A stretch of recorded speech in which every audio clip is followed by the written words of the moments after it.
నమస్కారం. ఈరోజు ఈ మీడియా సమావేశం ఏర్పాటు చేయడానికి ముఖ్య కారణం ఈ వైఎస్ఆర్సీపీ ప్రభుత్వం వచ్చిన తర్వాత ఏ విధంగా అవినీతి అరాచకాలు జరుగుతున్నాయో మనం 5 సంవత్సరాలుగా చూస్తున్నాం. అట్లాగే తర్వాత ప్రభుత్వ ఆస్తుల్ని ఏ విధంగా అన్యాక్రాంతం చేశారో మనం చూసాం. ఒక చోట కాదు, రాష్ట్రం మొత్తం మీద కూడా ఒక వైజాగ్లోనే రమారమి 45,000 కోట్ల రూపాయల విలువైన భూముల్ని కాజేసినటువంటి ప్రభుత్వం వైఎస్ఆర్సీపీ ప్రభుత్వం, వైఎస్ఆర్సీపీ నాయకులు.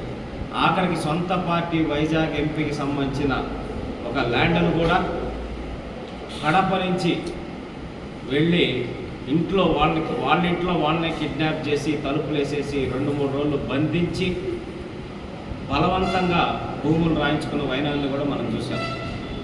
అట్లాగే నంద్యాలలో, కర్నూలులో ఇట్లా ఎంతోమంది ఒక ముస్లిం కుటుంబం సంబంధించిన భూములు వైఎస్ఆర్సీపీ నాయకుడు వాళ్ళ పేరు మీద రాయించుకుంటే ఆత్మహత్య చేసుకున్న సంఘటనలు చూసాం. ఒకటి కాదు, కొన్ని వేల ఎకరాలని ఏ విధంగా దోచుకున్నారో మనం అందరం చూసాం. అలాగే ఈ ప్రభుత్వం నడపడానికి అంటే ఎవరైనా సంపద సృష్టించి సంపద పంచాలి అంటే ఒక రాష్ట్రానికి ఆదాయం పెంచి తర్వాత దాని ద్వారా వచ్చే ఆదాయం ద్వారా కార్యక్రమాలు చేయాలి. కానీ మీరు గమనించారు, మీడియా మిత్రులందరూ కూడా, ప్రజలు కూడా గమనిస్తూ ఉన్నారు. ఈ 5 సంవత్సరాల నుంచి ప్రభుత్వ ఆస్తులు తాకట్టు పెట్టడం, ఆఖరికి వైజాగ్ కలెక్టరేట్ పెడతారు.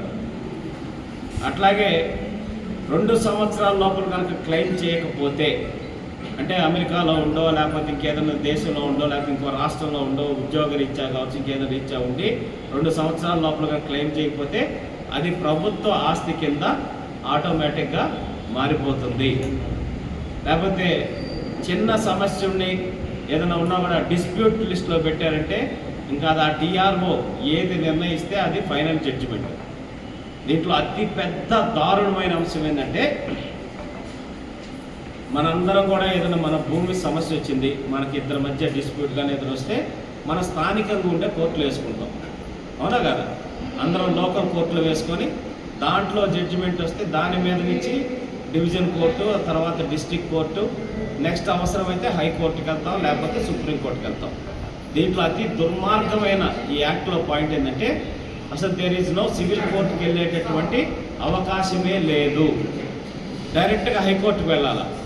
నిజంగా ఈరోజు కుప్పం లాంటి ప్రాంతం అనుకుందాం, ఇక్కడ ఏదైనా ఒక సమస్య ఉంటే ఇక్కడ స్థానికంగా ఉండే కోర్టులో వేసుకోవడానికి వాళ్ళకి వెసులుబాటు ఉంటుందా, లేకపోతే హైకోర్టుకి వెళ్ళే వెసులుబాటు ఉంటుందా? ఎక్కడో రాజధాని ప్రాంతంలో ఉండే హైకోర్టుకి వెళ్ళి ఎంతమంది పేద ప్రజలు వాళ్ళకుండే ఎకరాలో 2 ఎకరాలో లేకపోతే ఎన్ని సెంట్లో ఆ భూమి కోసం లక్షల రూపాయల ఫీజులు ఇచ్చి హైకోర్టుకి వెళ్ళి లాయర్ని పెట్టుకోగలరా? కేసు వేసుకోగలరా? వేయకపోతే ఏంటి పరిస్థితి? ఆ టీఆర్ఓ ఎవరికి అది చెందుతుందో అని రాసేస్తే అది వాళ్ళకి అయిపోతుంది. మన రిజిస్ట్రేషన్ డాక్యుమెంట్స్ ఉండవు. ఆ టీఆర్ఓ ఇచ్చే ఒక కలర్ జెరాక్స్ కాపీ మాత్రమే మనకు భూమి ఉన్నట్టు. ఇప్పుడు భూమి ఉందంటే ఇంట్లో ఒక ధైర్యం ఏంటి? పాస్బుక్, అడంగలు, 1B ఇవన్నీ పెట్టుకొని హైదరాబాద్లో ఎస్పెషల్లీ ఒక ప్రాపర్టీ 10 మంది మీద 15 మంది మీద కూడా అయి ఉంటుంది. ఎందుకంటే నిజామ్స్ పాలనలో వాళ్ళు రాసి ఇచ్చేయటం, ఒకే భూమి 4-5కి ఇచ్చేయటం, తర్వాత ఆ ప్రాపర్ రికార్డ్ అనేది బిల్డ్ చేయకపోవటం వల్ల ఎన్నో సమస్యలు ఉన్నాయి. కాబట్టి మన దగ్గర అన్ని సమస్యలు లేకుండా ఆర్ఎస్ఆర్ని ఫాలో అవుతూ చాలా సిస్టమేటిక్గానే చేసుకుంటూ వస్తున్నారు. అప్పుడు కూడా దాంట్లో కూడా కొత్త సమస్యలు వస్తున్నాయి. ఇప్పుడు కంప్లీట్గా రెవెన్యూ శాఖనే రద్దు చేసే విధంగా ఎంఆర్ఓ, తహసీల్దార్ సిస్టమ్ ఇదంతా కూడా తీసేసి టైటిల్ రిజిస్టర్ ఆఫీసర్ టీఆర్ఓ అని చెప్పనేసి ఒక కొత్త పదవిని సృష్టించి ఆంధ్రప్రదేశ్ మొత్తం మీద ఒక అథారిటీని పెట్టి దానికి ఒక వాళ్ళు అనుకున్న వాళ్ళని చైర్పర్సన్గా ఐఏఎస్ అధికారిని, అట్లాగే దానికి ఒక సిఇఓని, అట్లా కొంతమంది నామినేటెడ్ కమిటీ సభ్యుల్ని ఇవన్నీ పెట్టి ఒక అథారిటీ చేసి దానికి ఇంకా మండల వ్యవస్థ, మండల రెవెన్యూ వ్యవస్థ ఏం లేకుండా ఈ టీఆర్ఓ పరిధిలోనే 2 మండలాలు 3 మండలాలు వచ్చేటట్టు పెట్టి ఇంకా ఆ టీఆర్ఓ ఏది చెబితే అదే వేదం. మీ అందరూ కూడా కాపీ ఇస్తాం ల్యాండ్ టైటిలింగ్ యాక్ట్ది. నేను దీని మీద ఒక పెద్ద రిపోర్ట్ అనేది కూడా తయారు చేయడం జరిగింది. మొత్తం అంటే ఈ చట్టం వల్ల వచ్చే నష్టాలు ఏంటి, ఆ ఇబ్బందులు ఏంటి అనే దాని మీద టోటల్ పాయింట్స్ తోటి ప్రజలకు వివరించాలనే ఉద్దేశంతో ఒక రిపోర్ట్ కూడా తయారు చేశాం. చాలామంది ఇప్పుడు దాకా తెలియదు వీళ్ళకి పాపం ఈ రిపోర్ట్ అనేది, అంటే ఈ యాక్ట్ అనేది ఇంత దారుణంగా ఉందా అని చెప్పనేసరి. ఇప్పుడు ఆ టీఆర్ఓ నోటీస్ ఇచ్చి 15 రోజుల లోపల మన భూమిని, ఇక్కడ కూర్చున్న మన మీడియా మిత్రులు మీకు కూడా చెప్తున్నాను, మీ భూమి గురించి కూడా చెప్తున్నాను, మీ భూమి నాదని చెప్పనేసి మీరు డాక్యుమెంట్ సబ్మిట్ చేయాలి. 15 రోజుల తర్వాత సబ్మిట్ చేయకపోతే మళ్ళీ అది ఆయనే పోస్ట్ చేశారు. నిజంగా మీడియా మిత్రులు కూడా గమనించాలి.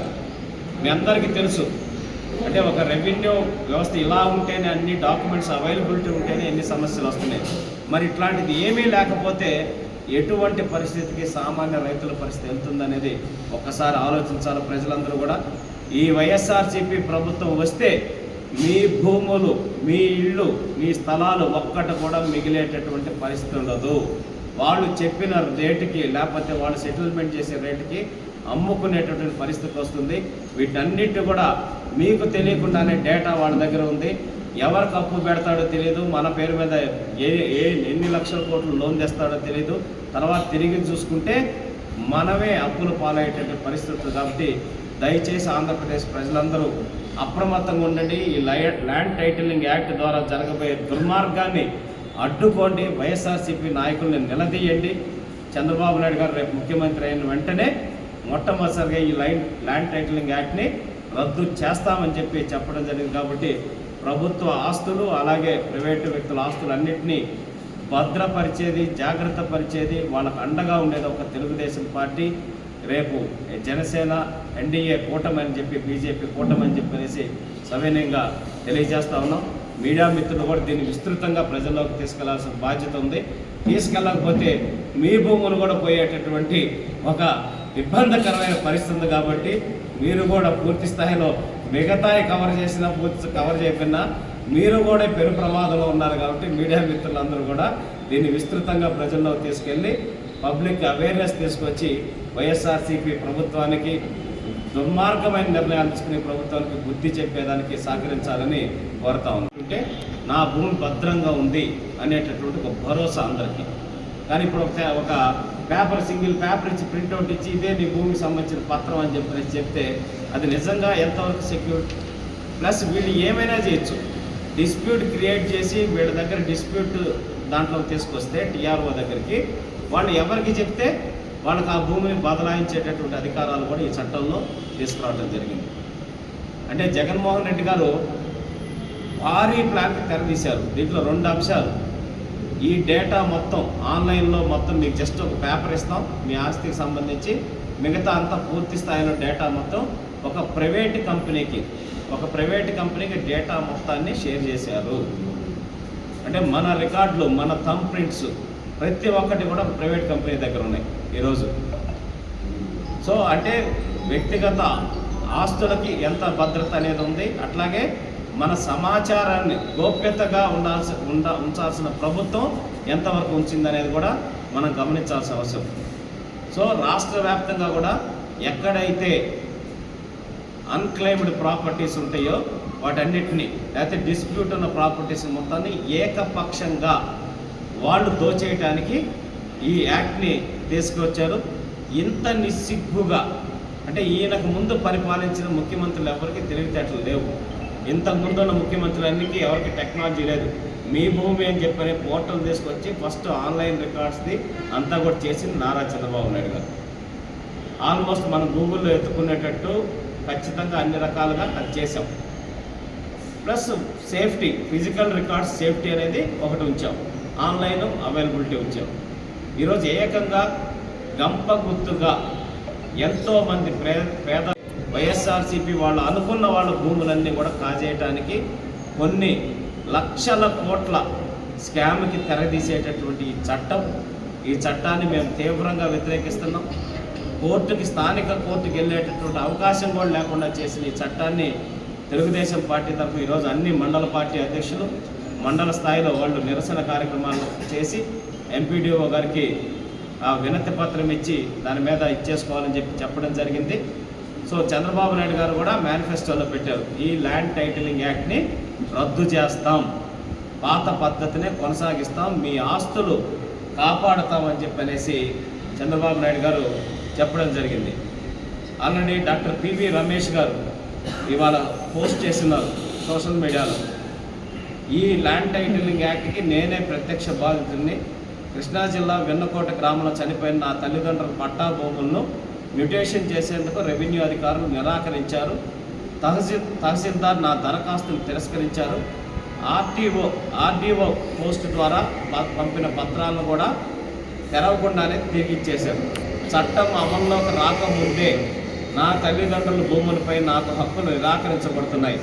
ఐఏఎస్ అధికారిగా 36 ఏళ్ల పాటు ఆంధ్రప్రదేశ్కు సేవలంచిన ఒక అధికారి పరిస్థితి ఇలా ఉంటే సామాన్య రైతుల పరిస్థితి ఏంటి అని చెప్పనేసి సోషల్ మీడియాలో డాక్టర్ రమేష్ గారు, మీ అందరికీ తెలుసు, పివి రమేష్ గారు